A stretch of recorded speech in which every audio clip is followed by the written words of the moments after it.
Hey, seventh graders, this is Mrs. Tyler. Today we are looking at Unit 1, Notes for Examining the Constitution. So let's get going.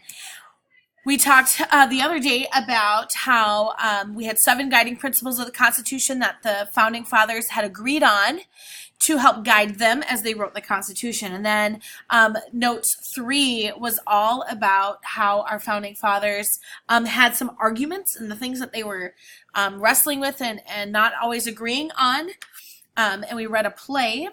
And then today we talked about what is in the Constitution. So the Constitution has 3 main parts.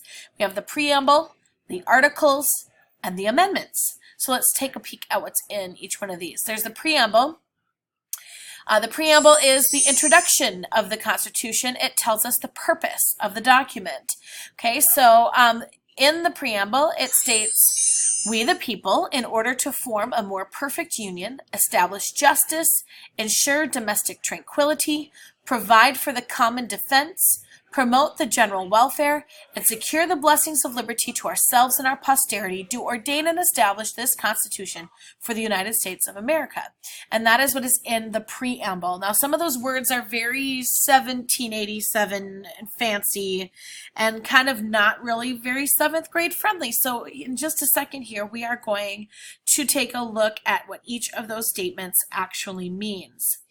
We watched a little video skit and the Schoolhouse Rock. I will link those up as well, but then every student was able to take one of these puzzles, and we're going to look at each of these statements individually and make up a definition that helps us understand what this document truly is about.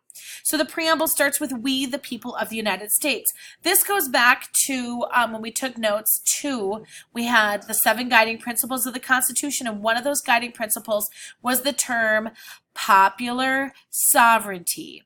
Okay, that means the ability to govern, self-govern, and that means that's we the people. This is the citizens of the country, not some powerful king or elite ruler. This is what it means to have popular sovereignty. So by opening up the entire document, the whole Constitution starts with "we the people." The reason they do that is because they firmly believe that no government has power unless the people of that country give some of that power to the government. So that's exactly what they're doing with this document. So in the puzzle piece, would you write citizens? This is the citizens of the country who vote and give some of their power to the government. Okay, in order to form a more perfect union, under those Articles of Confederation that were weak, and they this is the whole reason why they're having this constitutional convention. Those Articles of Confederation were unable, did not have enough power to bind the states together better. In fact, James Madison had called the Articles of Confederation, James Madison had called the Articles of Confederation a rope of sand. Not literally, obviously, figuratively. They weren't strong enough to bind the states together. So one of the purposes of writing the Constitution was to replace those Articles of Confederation with a structure for government that would do a better job of binding the states together. So you're going to write down "unify the states." And notice they say in order to form a more perfect union. It's not perfect, and they knew it. They knew that no human creation could be perfect on its own, and they knew that there were flaws, and they knew that there was room for improvement and growth, and they were admitting right away, hey, this document is right as it is imperfect, but the goal is to improve this over time and become more and more perfect over time. The next statement is establish justice. We wanted to make sure that we created courts that would uphold equality and fairness. We want to punish people who do wrong and reward people for doing right. So we have laws and courts, and part of the Constitution is meant to set up a system where we know right from wrong, and there are punishments for doing wrong, and there's incentives for doing right. Okay, ensure domestic tranquility. We talked about how this photograph is from my old neighborhood, how we used to do National Night Out, and they still do. We do it in our new neighborhood too. And this is where our community gets together in our neighborhood Everyone kind of joins in. We all bring something to share for a treat or for potluck, and we get the kids together. They play. It's all about keeping our neighborhood safe. We get to meet some of the police officers, and firefighters come out with the big truck, and the kids always have so much fun. And this is what I think of when I I think of ensuring domestic tranquility. These terms are a little bit awkward and strange.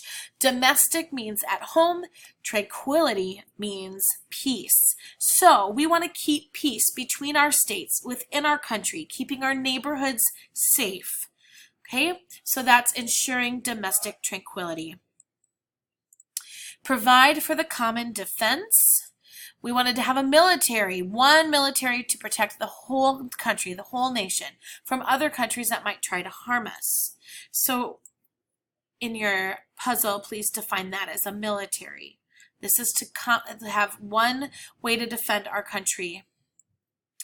Promote the general welfare is the next phrase of the preamble, and I include this photograph of graduates wearing their caps and graduating because one way that our country tries to work to make the lives of its citizens better is providing a free education.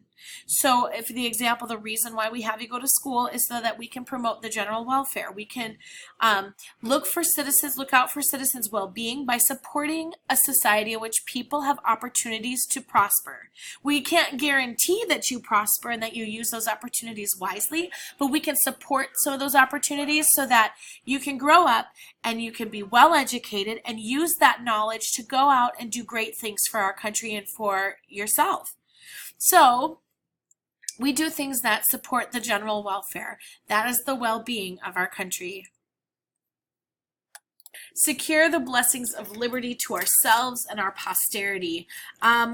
Yeah, so this is myself and this is my posterity. Now this is a few years old, but posterity means what comes after you or behind you, and that means future generations. So this is to make the promises of freedom permanent, not just for the guys who wrote the Constitution, not only for the grown-ups, but to ensure that freedom will be there for future generations. So we're going to write us and future generations. So this is what that little sheet should look like. Okay, there's two more sections of the Constitution that we're going to quickly take a look at. There's the Articles. This is the main body of the Constitution. That's the framework for the government. The first article, Article 1 of the Constitution, is all about the legislative branch. It sets up a Congress to make laws. Article 2 is all about the executive branch. It sets up the president to enforce the laws. Article 3 outlines the judicial branch and sets up courts and different levels of courts to interpret the laws. And we will talk more about the legislative, executive, and judicial branches and what Articles 1, 2, and 3 have to say about those branches of government when we do our notes next week about the 3 branches of government. Okay. Then there's Article 4, and this is to address some of the fighting and arguing and not getting along, disagreements that were going on between some of those original 13 states.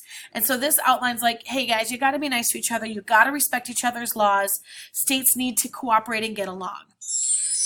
Article 5 of the Constitution outlines how we can make changes or amendments to our Constitution.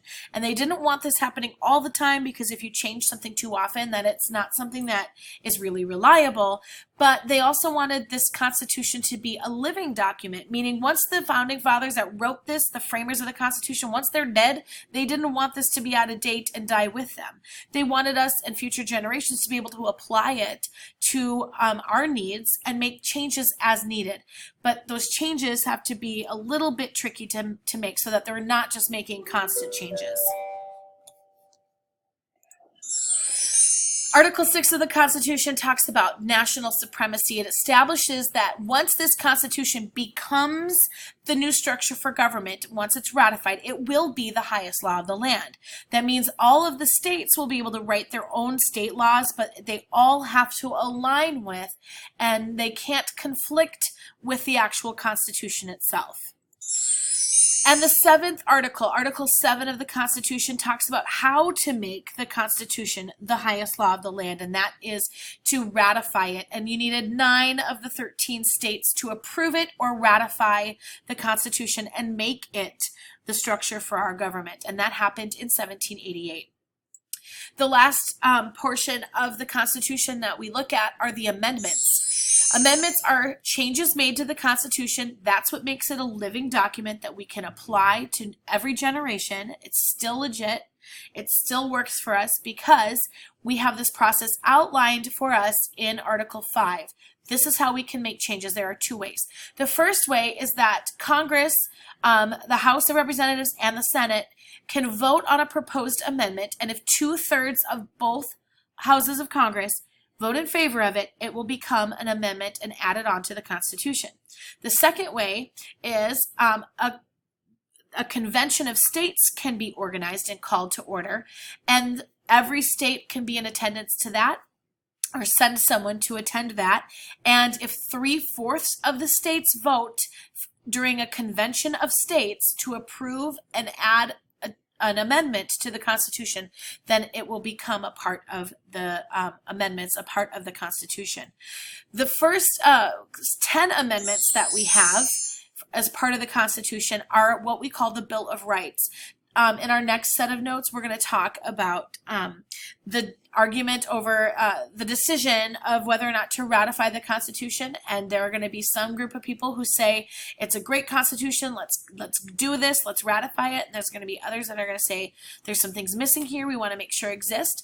Some of the things they felt were missing was a list of rights that no government could ever take away because they had just gotten rid of a big powerful king who didn't respect the rights and of the citizens in the states. So they wanted a specific list added. So in 1791, a couple years after the ratification of the Constitution, legislature sits down and they propose a number of amendments. I think they started with 12, and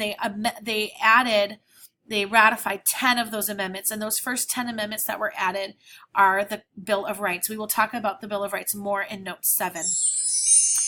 Since 1791, we have amended the Constitution 17 more times. So we have a total of 27 amendments that have been made and changes to the Constitution since 1787 when it was ratified. All right, thank you so much for listening today. Have a great evening.